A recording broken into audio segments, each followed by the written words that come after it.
So here's the Elephone action camera. This is something my wife bought to try to help me out with my YouTube videos that I've been doing, and also she's been doing her own videos as well, and so I've been recording those.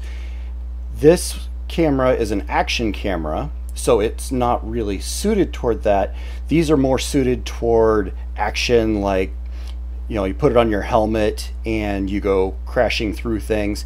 These are built to be tough, cheap, and record things in very high resolution. And so this is a very cheap price point in order to get into 4K video, which is really cool. The kit comes with the manual, this camera, the armored case so you can take it underwater, the cable so you can charge it or hook up to the computer.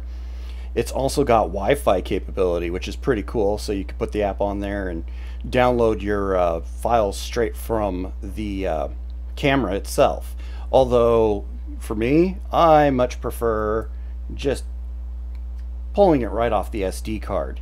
It does not come with an SD card. I don't know of any camera that does, but I much prefer copying from an SD card because the transfer rate's so much higher. But to each their own. And if you're trying to transfer while it's in the armored case, yeah, Wi-Fi is probably going to be your best bet.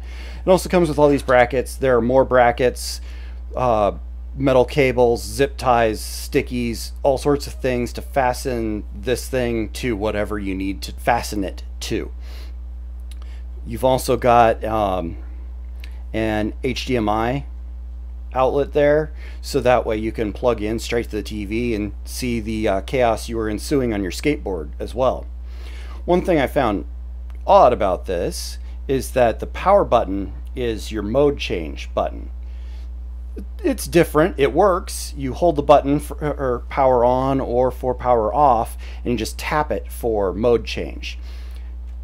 Different, but you know, once you get used to it, it works very well. The other thing is, you know, this box has all these waterproof buttons, so you can do all the controls while you're underwater. Now, this camera, it allows you to actually go into 4K at 30 frames per second, which is pretty awesome to be able to do that, especially at the price point for this thing. So, yeah, 4K for 30 frames per second. I don't know if you could actually read that on the camera I'm recording from. And then you can switch to camera mode for a 16 megapixel camera, or you can switch into 720p for 120 frames per second. And what that's good for, if you don't know, is recording slow motion.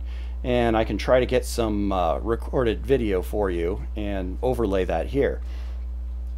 But that gives you all these different options to record in different stunt patterns when you're doing your flips on your bike or mountain climbing, whatever you're doing. It's got a very fast autofocus. It's not so great in controlled conditions where you can set your, because you can't really set your white balance per se, like this camera I'm recording with right now.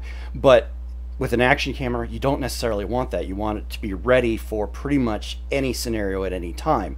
So as far as what it's intended for, it is absolutely excellent. As far as recording YouTube videos, I would not recommend this camera.